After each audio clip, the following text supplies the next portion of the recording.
ഫെബ്രുവരി 3, 2023 release date വരെ announce ചെയ്തത് ഒരു പടത്തിന്റെ പ്രൊമോ വന്നു. സോഷ്യൽ മീഡിയ ലിറ്ററലി നിന്ന് കത്തി.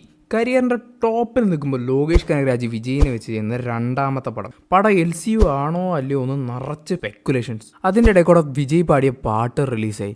അതങ്ങടെ ആൾക്കാർ ആഘോഷിക്കുകയായിരുന്നു. സത്യം പറഞ്ഞ മാനം മുട്ട ഹൈപ്പ്. ഞാൻ വരെ വെളുപ്പിനെ 4 മണിക്ക് പോയി പടം. പക്ഷേ പടം വന്ന ശേഷം അത്ര നല്ലൊരു റെസ്പോൺസ് ആയിരുന്നില്ല. നല്ലൊരു റഷും നല്ല കളക്ഷനും കിട്ടിയെങ്കിലും സെക്കൻഡ് ഹാഫ് പലർക്കും വിചാരിച്ചത്ര ഇഷ്ടമായില്ല. പ്രത്യേകിച്ച് ഫ്ലാഷ് ബാക്ക് പോർഷൻസ്. ഒരു 100% ലോകേഷ് സിനിമ പ്രതീക്ഷിച്ച് പോയവർ ഒരു ടിപ്പിക്കൽ മാസ് മസാല വിജയ് പടമാണ് കണ്ടത്. ശരിക്കും ആ സിനിമയ്ക്ക് എന്താണ് പറ്റിയത്? ലോകേഷ് കനകരാജ് ഓഡിയൻസ് പറയുന്ന ഏതൊരു ക്രിറ്റിസിസവും ഓപ്പൺ മൈൻഡായിട്ട് എടുക്കുന്ന ഒരാളാണ്. സിനിമ മോശമായ ഓഡിയൻസിനെ പഴിക്കുന്ന ആൾക്കാരുള്ള ഈ കാലത്ത് അവസാനം ഞങ്ങളൊക്കെ ലക്ഷങ്ങളും വാങ്ങിപ്പോവും. പക്ഷേ ഓഡിയൻസിൻ്റെ ഒരു 100-150 രൂപയാണ് എനിക്ക് പ്രധാനം എന്ന് പറഞ്ഞ ആൾ. വിജയുടെ മാസ്റ്റർ ചെയ്തപ്പോൾ എല്ലാ ക്രിറ്റിസിസവും പുള്ളി അക്സെപ്റ്റ് ചെയ്യുകയും ഇനി നന്നാക്കാം എന്ന് വരെ ഓപ്പണായിട്ട് ഇൻ്റർവ്യൂവിലിരുന്ന് പറഞ്ഞിട്ടുണ്ട്. മാസ്റ്റർ സിനിമയിലെ പോലെ ഇനി ഒരു 50-50 ട്രാക്ക് ഒരിക്കലും ഇനി കരിയറിൽ ഉണ്ടാവില്ല. ഏത് പടമാണെങ്കിലും 100% എൻ്റെ പടമായിരിക്കും എന്ന് പറഞ്ഞ ആളാണത്. പക്ഷേ ലിയോയിൽ പലരും കണ്ടത് ആ ടിപ്പിക്കൽ 50-50 ട്രാക്കാണ്. എന്തിന് മാസ്റ്റർ സിനിമയിലെ പോലെ ഒരു സ്ട്രോങ് വില്ലനോ ഒരു ആവറേജ് സ്ക്രിപ്റ്റ് പോലും ലിയോയിൽ പുള്ളിക്ക് ചെയ്യാൻ പറ്റിയില്ല. ഇതുപോലൊക്കെ സംഭവിക്കാൻ ഉള്ള ഫസ്റ്റ് കാരണം എന്ന് ഞാൻ വിചാരിക്കുന്നത് വിജയുടെ മാർക്കറ്റാണ്. വിജയ്ക്കുള്ളത് ഒരു അൺബ്രേക്കബിൾ ഫാൻ ബേസും ഫാമിലി സപ്പോർട്ടാണ്. സൗത്ത് ഇന്ത്യയിലുള്ള ഒരു നടനും പുള്ളിയുടെ 7 പോലും സ്റ്റാർഡത്തിന്റെ കാര്യത്തിൽ എത്തില്ല. പക്ഷെ അത് തന്നെയാണ് പുള്ളിയുടെ ഏറ്റവും വലിയ കേഴ്സ്. പലരും വിജയുടെ കയ്യിൽ നിന്ന് പ്രതീക്ഷിക്കുന്നത് ഒരു ടിപ്പിക്കൽ അടി മാസ് പടമാണ്. ഒരു 10-15 വർഷം എടുത്തിട്ടാണ് പുള്ളി ഇത്രയും വലിയൊരു അക്സെപ്റ്റൻസ് ഉണ്ടാക്കിയെടുത്തത്. അതുകൊണ്ട് തന്നെ പുള്ളിക്കത് ബ്രേക്ക് ചെയ്യാൻ നല്ല പേടിയുണ്ട്. ഈവൻ പുള്ളിക്കത് ബ്രേക്ക് ചെയ്യണമെന്ന് തോന്നിയാൽ പോലും പുള്ളിനെ വെച്ച് പടം ചെയ്യുന്ന ഡയറക്ടറിൻ്റെയും പ്രൊഡ്യൂസറിൻ്റെയും തലേന്ന് ഈ പ്രഷർ ഒരിക്കലും മാറില്ല. പോരാത്തതിന് കൊമേഴ്ഷ്യലി ഇത്രയും വലിയൊരു റിസ്ക് എടുക്കാൻ പ്രൊഡ്യൂസറും സമ്മതിക്കില്ല. ഈവൻ എല്ലാം ഒത്തുവന്ന് വിജയും ഡയറക്ടറും പ്രൊഡ്യൂസറും എല്ലാവരും ഒരേ ടേംസിലാണെങ്കിൽ പോലും നമുക്കറിയാലോ ബീസ്റ്റിന് എന്താ പറ്റിയെന്ന്. ലിയോയ്ക്ക് മുമ്പുള്ള 2 പടമായിരുന്നു ബീസ്റ്റും വാരിസും. രണ്ടെണ്ണത്തിൻ്റെയും ഗതി എന്തായിരുന്നു എന്ന് നമുക്ക് എല്ലാവർക്കും അറിയാം. അതുകൊണ്ട് തന്നെ ഇതിൻ്റെ ഒക്കെ പ്രഷർ ഡയറക്റ്റ്ലി ലിയോന്റെ ഡയറക്ടറായിട്ടുള്ള ലോകേഷ് കനകരാജിന്റെ തലയിൽ വന്നു. ഓട്ടോമാറ്റിക്കലി ലോകേഷ് ചിന്തിച്ചാണ് പ്രൊഡ്യൂസറിന്റെ പൈസയും പോരുത്, ഓഡിയൻസിനെ സാറ്റിസ്ഫൈയും ചെയ്യാം. അതുകൊണ്ട് തന്നെ സ്ക്രിപ്റ്റിൽ ഒരുപാട് അഴിച്ചുപൊളികൾ ചെയ്തിട്ടുണ്ട്. മൊത്തം പൊളിക്കേണ്ടി വരും. പോരാത്തതിന് റിലീസ് ഡേറ്റ് അടക്കം അനൗൺസ് ചെയ്തിട്ടാണ് പ്രൊമോ പുറത്തുവിട്ടത്. അതിൻ്റെ പ്രഷർ വേറെ.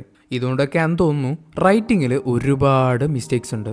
ഫോർ എക്സാമ്പിൾ, നമുക്ക് എല്ലാവർക്കും അറിയാം ഹിസ്റ്ററി ഓഫ് ദ വയലൻസിന്റെ റീമേക്കാണ് ലിയോ. 2 പടത്തിന്റെ ഹീറോ പാർത്ഥിബനും ടോമിനും ഏറ്റവും വലുത് ഫാമിലിയാണ്. പക്ഷേ സ്വന്തം മോന്റെ ജീവൻ രക്ഷിക്കാൻ വേണ്ടി ടോം ജോയി ആണെന്ന് ഇവിടെ സമ്മതിക്കുന്നുണ്ട്. പക്ഷേ ലിയോയിൽ അങ്ങനെയല്ല. പാർത്ഥിബൻ ഒരിക്കലും സമ്മതിക്കുന്നില്ല. ഈവൻ അവസാനം പറയുന്നുണ്ട് പുള്ളി ലിയോ ആണെന്നും ആ കുടുംബത്തിനെ രക്ഷിക്കാൻ വേണ്ടി എവിടം വരെ പോകുന്നു. പക്ഷേ കുടുംബത്തിനെ രക്ഷിക്കാനായിരുന്നെങ്കിൽ പുള്ളി നേരത്തെ തന്നെ ലിയോ ആണെന്ന് സമ്മതിക്കില്ലേ? സത്യം പറഞ്ഞ ലോകേഷ് ഇവിടെ ഒരു ടിപ്പിക്കൽ ഭാഷാ ടെംപ്ലേറ്റിലുള്ള ഒരു പടത്തിന്റെ കഥയെ ഫോക്കസ് ചെയ്തു, ക്യാരക്ടേഴ്സിനെ ഫോക്കസ് ചെയ്യാൻ മറന്നു. പിന്നെ നമുക്ക് വേറൊരു കാര്യം നോക്കാം. ഹിസ്റ്ററി ഓഫ് വയലൻസിന്റെ വില്ലന് ഒരു കറക്റ്റ് ടീമുണ്ട്. ഈവൻ ജോയി ആണെന്ന് സമ്മതിപ്പിച്ച് തിരിച്ച് അവനെ ഗ്യാങ്ങിലേക്ക് എടുക്കണം. ഇനി അവൻ സമ്മതിച്ചില്ലെങ്കിൽ അവനെ കൊന്നുകളയും. ഇവിടെ ലിയോയിൽ വരെ ആണെങ്കിൽ സഞ്ജീവത്തിന്റെ മോട്ടിവേഷനും ഏകദേശം അതുപോലൊക്കെ തന്നെയാണ്. ലിയോ ആണ് ഇവൻ എന്ന് സമ്മതിപ്പിക്കണം. എന്നിട്ട് പുള്ളി വിജയനെ കൊന്നുകളയോ അതോ തിരിച്ച് ഗ്യാങ്ങിലേക്ക് ചേരാൻ പറയും? അത് കറക്റ്റായിട്ട് കൺവേ ആയിട്ടില്ല. വിജയുടെ ക്യാരക്ടറിനെ കോൺസെൻട്രേറ്റ് ചെയ്ത് വില്ലന്റെ ക്യാരക്ടർ കോൺസെൻട്രേറ്റ് ചെയ്യാൻ പുള്ളി മറന്നുപോയി. നമുക്ക് എല്ലാവർക്കും അറിയാം ലോകേഷ് കനകരാജിന്റെ പടത്തിലെ ഏറ്റവും വലിയ പ്ലസ് പോയിന്റ് എന്ന് പറഞ്ഞാൽ സ്ട്രോങ് ആയിട്ടുള്ള വില്ലന്മാരാണ്. ഏതൊരു സിനിമയിലും ഏതൊരു കഥയിനെയും ഗ്രേറ്റ് ആക്കുന്നത് ഹീറോയിനേക്കാളും 2 പടി മുകളിലുള്ള സ്ട്രോങ് ആയിട്ടുള്ള വില്ലന്മാരാണ്. ആ ഒരു സംഭവം ഇതിൽ ലാക്ക് ചെയ്യുന്നത്. ഇനി ഈ പടത്തിന്റെ സെക്കൻഡ് ഹാഫ് നമുക്കൊന്ന് അനലൈസ് ചെയ്ത് നോക്കാം. സെക്കൻഡ് ഹാഫിലെ ഏറ്റവും വലിയ പ്രശ്നമായിട്ട് ആൾക്കാർ പറയുന്നത് ഫ്ലാഷ് ബാക്ക് പോർഷനാണ്. ഈ പടത്തിന്റെ പ്രൊഡ്യൂസർ തന്നെ ഒരു ഇന്റർവ്യൂവിൽ പറഞ്ഞിട്ടുണ്ട് പുള്ളി നിർബന്ധിച്ചുകൊണ്ടാണ് ആ flash back portion Lokesh Kanagaraj വെച്ചതെന്ന്. പടം കൊമേഴ്ഷ്യലൈസ് ചെയ്യാൻ ഫാൻസ് നിരാശപ്പെടാതിരിക്കും. പോരാത്തതിന് ഇതിന്റെ സെക്കൻഡ് ഹാഫിൽ ലോകേഷ് കൺവേ ചെയ്യാൻ നോക്കിയിട്ടുള്ളത് ഈ സെക്കൻഡ് ഹാഫ് മൊത്തം വിജയ് പാർത്ഥിബനാണ് എന്ന് നമ്മൾ വിശ്വസിക്കണം. അതൊരു പരിധി വരെ വിജയിച്ചിട്ടുണ്ട്. വിജയുടെ പെർഫോമൻസ് വെച്ച് ഒരു ചെറിയ സംശയമെങ്കിലും ആൾക്കാർക്ക് ഉണ്ടായിട്ടുണ്ട്. ബട്ട് അത് ഫുള്ളായിട്ട് കൺവേ ആയില്ല.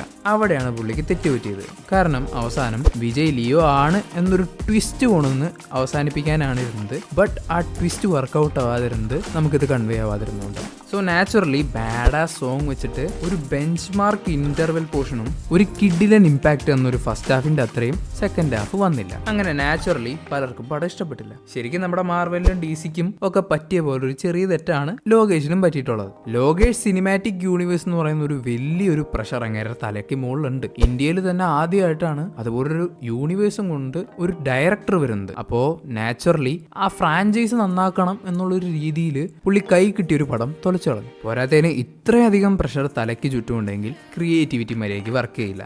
Creativity always come from comfort zone. സത്യം പറഞ്ഞാൽ പുള്ളി സ്റ്റാൻഡ് അലോൺ ആയിട്ട് ചെയ്ത പടങ്ങളുടെ 7 അയലത്ത് പോലും LCU എന്ന ബ്രാൻഡിങ്ങോടുകൂടി വരുന്ന പടം എത്തിയിട്ടില്ല.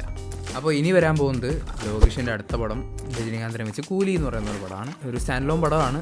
അതുകൊണ്ട് തന്നെ ഒരു പ്രഷറും ഇല്ലാതെ നല്ലൊരു പടം പുള്ളിക്ക് ഡെലിവർ ചെയ്യാൻ പറ്റട്ടെ. പണ്ടത്തെ ലോകേഷിൻ്റെ ഒരു കംബാക്ക് തന്നെ ആവട്ടെ.